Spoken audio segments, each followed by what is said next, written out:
فينا مش محتاج لصوصات للحلويات بتاعته.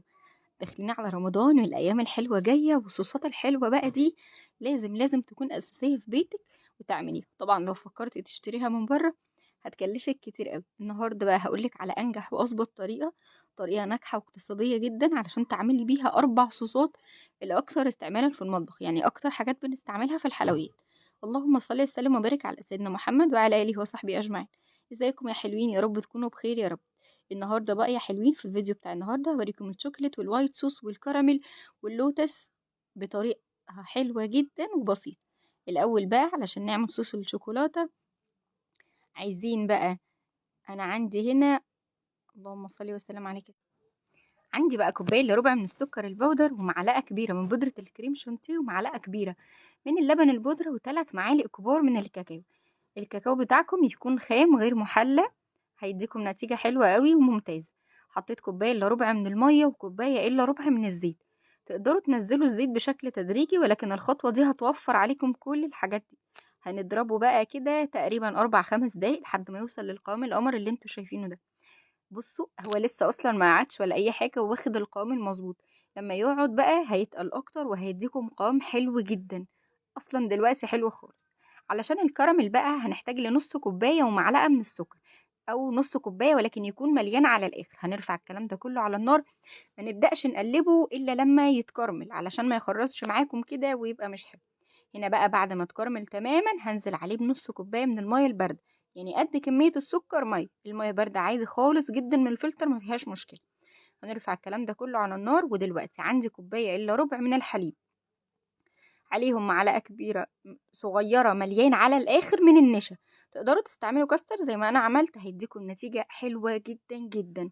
لو عايزينه اتقل من كده ممكن تضيفوا معلقتين، ولكن ده هيديكم القوام المظبوط اللي مش هتحتاجوا بعده حاجه تانية. خلاص بقى بعد ما المية بتاعتي كده غليت، ضفت بقى اللبن مع الكاسترد بتاعي، وحطيت قطعة كده من الزبدة ولكن نسيت اصورها، وتقدروا تستغنوا عنها، هي اصلا اختيارية لكن بتديكم تيست حلو قوي. بصوا اللهم بارك، وهو لسه ساخن القوام بتاعه تحفة. وطبعا كل ما بيقعد بيتقل اكتر، هيكون ناجح معاكم حتى لو اول مرة تعملوه. اهم حاجة تراقبوا السكر كويس، لان في فرق ما بين الكرملة والحرق، حاجة بسيطة خالص سنة واحدة.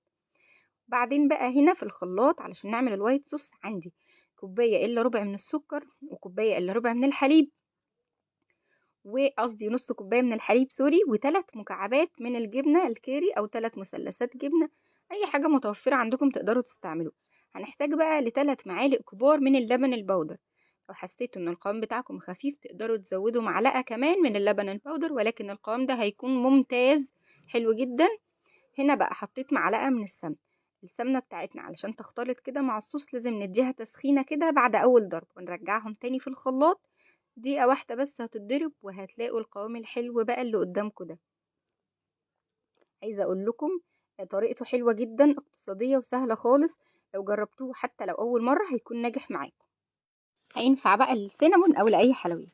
علشان صوص اللوتس بقى هنحتاج لحوالي 2 علبة من البسكوت، يعني تقريبا 150 جرام من البسكوت.